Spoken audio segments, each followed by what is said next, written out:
កាត់ពីនាយធ្លាក់មកដល់អាយក៏ចង់រំវងបងកាត់ពីនាយធ្លាក់មកដល់អាយក៏ចង់រំវងល្បីស្រីត្រង់នឹងស្អាតញងឃើញពិតជាល្អកំទ្រង់តែចិត្តបងលងនោះខ្លាយលើស្រី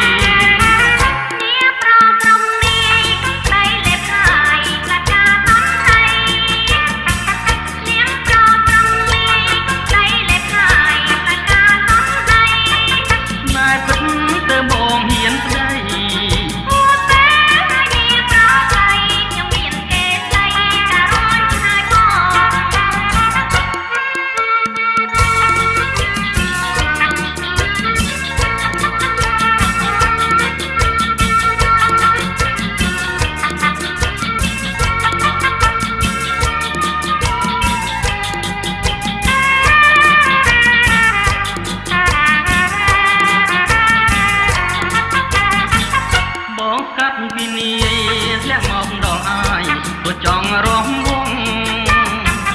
បងកាត់ពីនាយធ្លាក់មកដល់អាយក៏ចង់រំវង